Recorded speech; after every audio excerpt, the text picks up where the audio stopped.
Perla. Buenos días, Marcos, Carlos, perdón, Lucas, a los teleoyentes de PDS, Radio y TV Digital. Nos encontramos aquí en el noveno piso Más despacio. del Poder Judicial, específicamente en la Secretaría Judicial número 2, acompañado de los abogados José Rolón Luna, Osvaldo Vitar. Para más detalles, doctor, con el doctor Jorge Rolón. Bueno, doctor, ¿qué es lo que se ha planteado, se ha presentado aquí en la Sala Constitucional?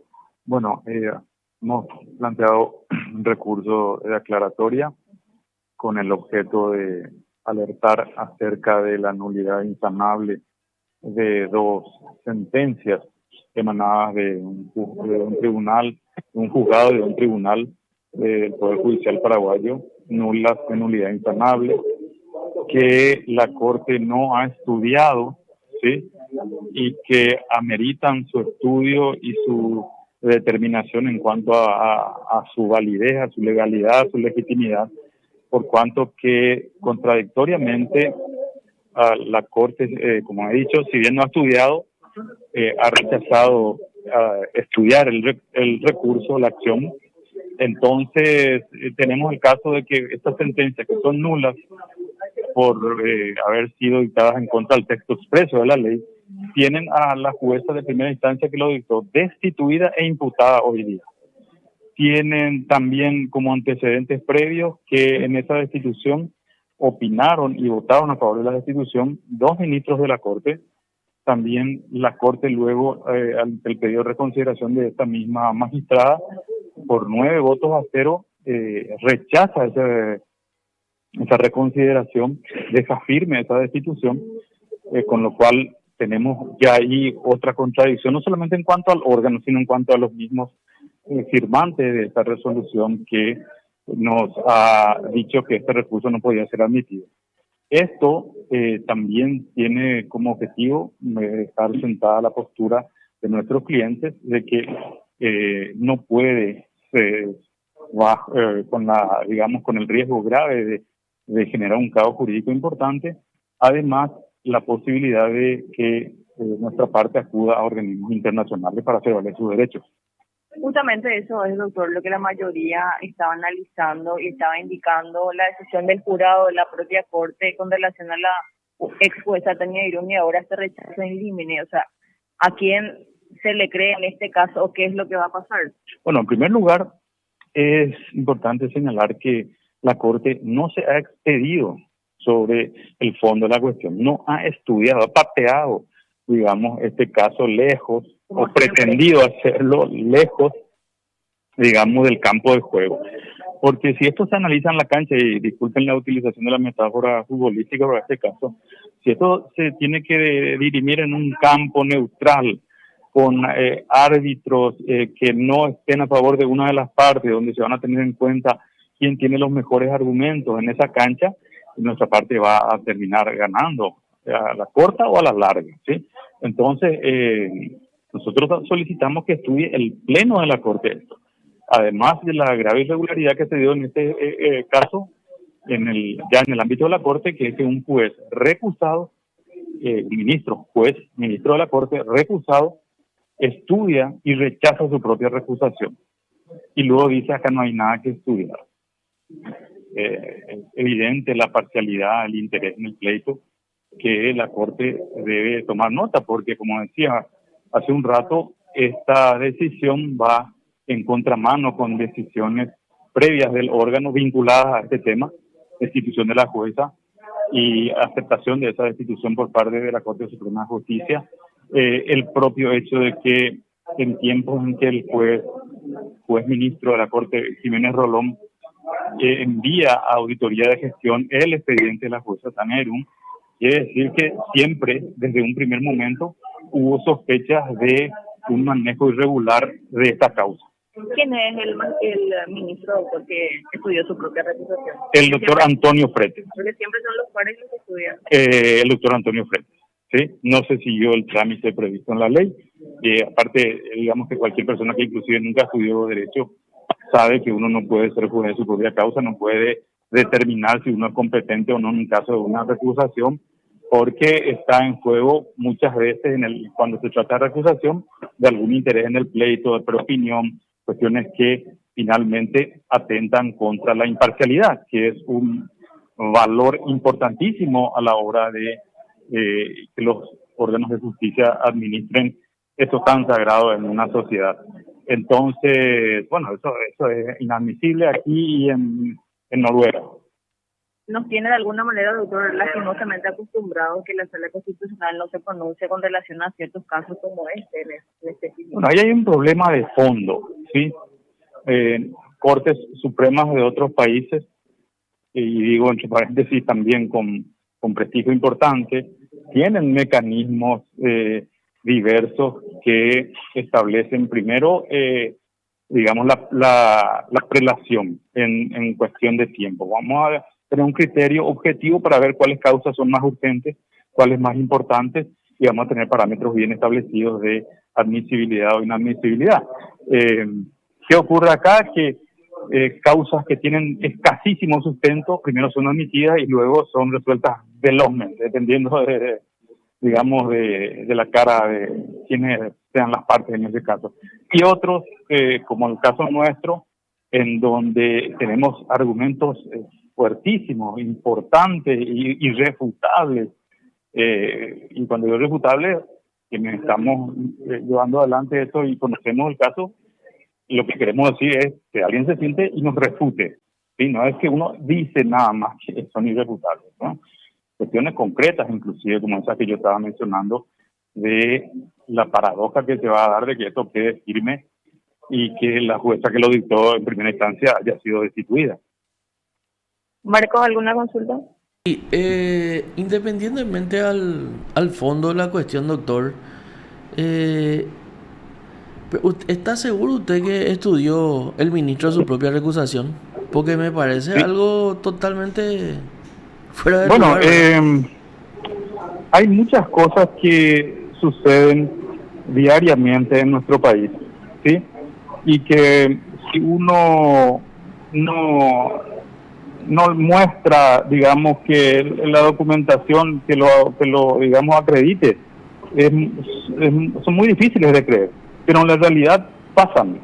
O sea, en este caso, que puede estar en una antología digamos, de la injusticia, en cualquier antología mundial que se escriba alguna vez, de los anales de la historia, no estoy exagerando ni dramatizando, hay cosas de una patente, digamos, certidumbre, como el hecho de que tiene un problema ese fallo de primera instancia refrendado en segunda instancia. Sí. Por algo fue destituida la jueza. O sea, eso tiene que llamar la atención a cualquiera. Sí. Otra cuestión patente, irrefutable, concreta, fáctica, no estamos hablando de opinión, ¿sí? Ese mismo fallo amerita además la imputación de esa jueza, que está procesada por prevaricato. Esas son, como le decía hace un momento Marcos, son cuestiones fácticas, irrefutables, no es una opinión mía ni de Claro, es una cuestión objetiva, tangible. Claro, totalmente. Y eso pasó. Entonces es difícil, como le decía, le cuentan a uno y no va a creer hasta que no ve los papeles. Claro, pero eso construyendo la historia.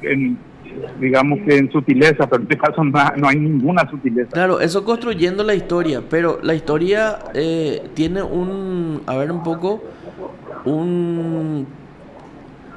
una barrera casi insalvable para cualquiera, ¿verdad? Porque la Corte ya dijo, ¿verdad? Pero me está diciendo que un ministro de la Corte estudió su propia recusación.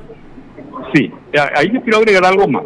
Diversos casos a lo largo del tiempo que nosotros citamos en nuestro escrito presentado ahora, en los que se hizo de acuerdo a la ley, ¿sí? O sea, el procedimiento es que este juez se aparte momentáneamente mientras se estudia su recusación. O sea, la misma Corte ha hecho eso en otros tiempos. Y esto es un doble estándar inadmisible en un Estado de Derecho y en una república. Claro, y además un doble estándar que no tiene que ver con mi opinión de que es un doble estándar porque yo opino. No, estamos hablando de la aplicación de la norma. Claro, ¿sí? Como el programa se llama Por el Imperio de la Ley, siempre queremos hablar nosotros, así como vos dijiste, con cuestiones tangibles. algo que se pueda ver, tocar. El artículo 31 del Código Procesal Civil establece recusación de un miembro de la Corte Suprema de Justicia o un miembro del Tribunal de Apelación, deducida la recusación en tiempo y forma. Si el recusado fuere un juez de la Corte Suprema, se le comunicará a aquella para que dentro del tercer día informe sobre los hechos alegados y se integrará a la Corte, dice. O sea, la Corte se tiene que integrar para estudiar la recusación de este miembro de la Corte. No puede él estudiar su recusación bajo ningún punto de vista. O sea, esta es una cuestión vinculada primero al debido proceso, ¿sí? A derechos que tienen los justiciables, categóricamente. Ahora, si miramos desde una perspectiva política, ¿cómo esa norma vinculada al debido proceso, algo que, digamos, que se empieza a instalar en el mundo, por ahí podemos discutir si es más o menos antes, pero a partir por lo menos de la Revolución Francesa, si estamos hablando de más de 200 años, ¿sí? Sí. Algunos van más atrás inclusive, ¿sí? La Carta Magna Inglesa, dentro de lo que se entiende como la historia del derecho constitucional.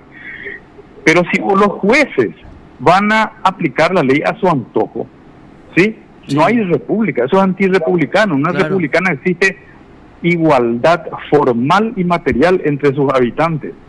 Y además hay un imperio de la ley, como el nombre del programa, ¿sí?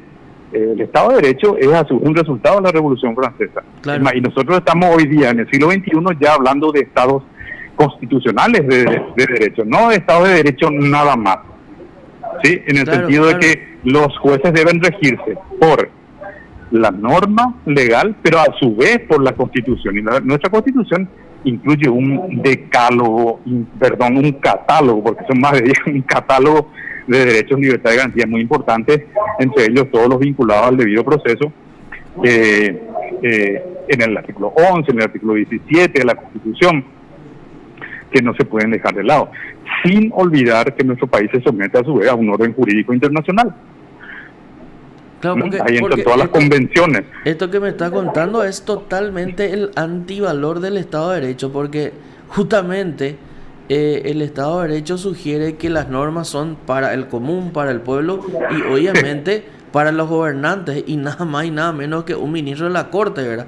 Tiene que ser el primero que cumpla con la norma y con la ley. Por eso decía que era una cuestión que se vincula a alejarnos de ese concepto, ¿no? La definición de manual de Estado de Derecho es aquel en el que gobernantes y gobernados se someten a la ley en pie de igualdad. Claro. Sí, y si decimos también que estamos en un Estado constitucional de derecho, se someten en un pie de igualdad gobernantes y gobernados a la Constitución y a la ley, no solo a la ley. Y podemos agregar a la Constitución, a los tratados internacionales y a la ley. Pero esto es nulo, de nulidad absoluta, doctor.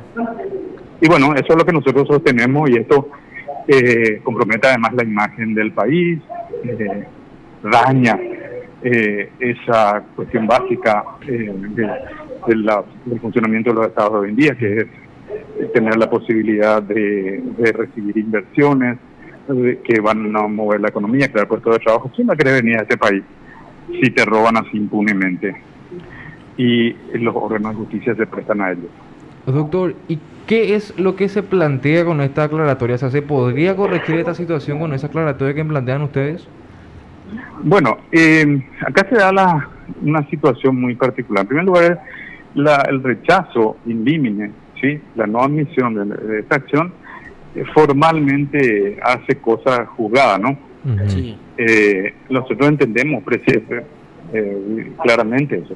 Pero además, hay que tener en cuenta que en esta situación se puede generar un caos jurídico. ¿Por qué?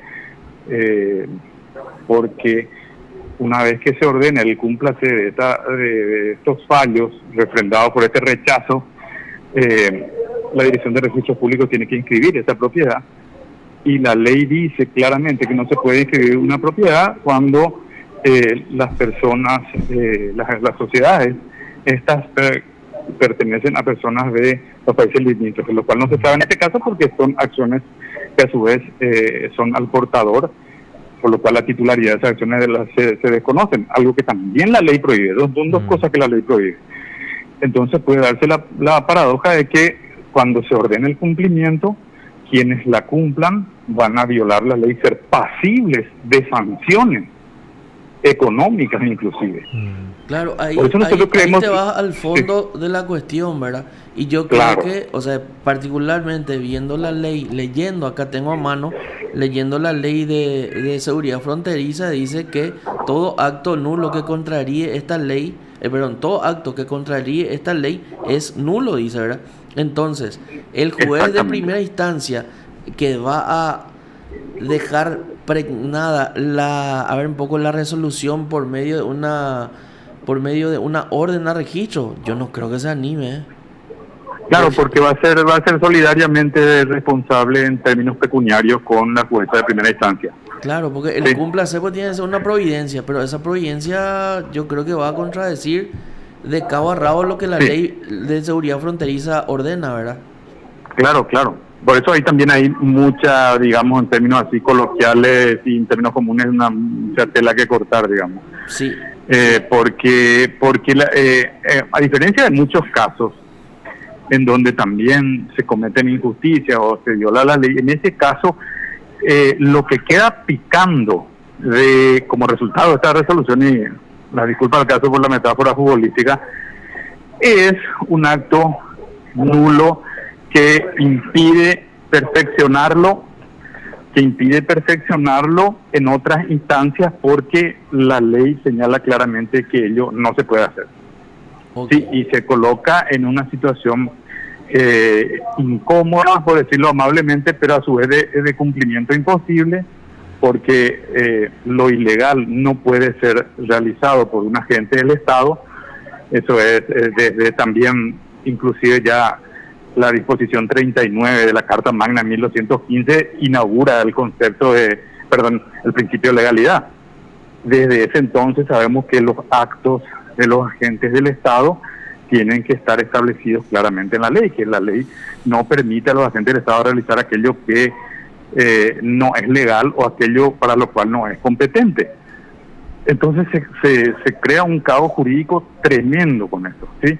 Esa es una cuestión que por esas características de este caso, sí que reitero, las consecuencias de esto son a su vez consecuencias nefastas para otros órganos del Estado que tienen que llevar a cabo el cumplimiento de una orden ilegal. Doctor, aparte de la aclaratoria, ¿se presenta un pedido de nulidad o solamente la aclaratoria? Solamente la aclaratoria. Ok. Claro, lo que nosotros hacemos es señalar la nulidad Ya. y solicitar a la Corte que él lo estudie en el Pleno, ¿sí? Porque eso no fue estudiado y porque dos de sus miembros, uno especialmente, han realizado han firmado una resolución que vulnera claras disposiciones legales. O sea, nosotros le alertamos a la Corte de esa nulidad y de las consecuencias jurídicas imposibles de resolver que genera este estado de cosas, que va a ser el resultado de esta decisión de no estudiar el fondo de la cuestión. Ok. Excelente. Muchísimas gracias, doctor. A usted. Te informó PDS Radio TV Digital. Perla. ¿Está Perla? Se Ahí se cortó. cortó. Bueno, Se fue Perla. estaba el abogado Jorge Rolón Luna Sí, hablando presentando sobre esta una aclaratoria. aclaratoria, ¿verdad? Contra Para- una resolución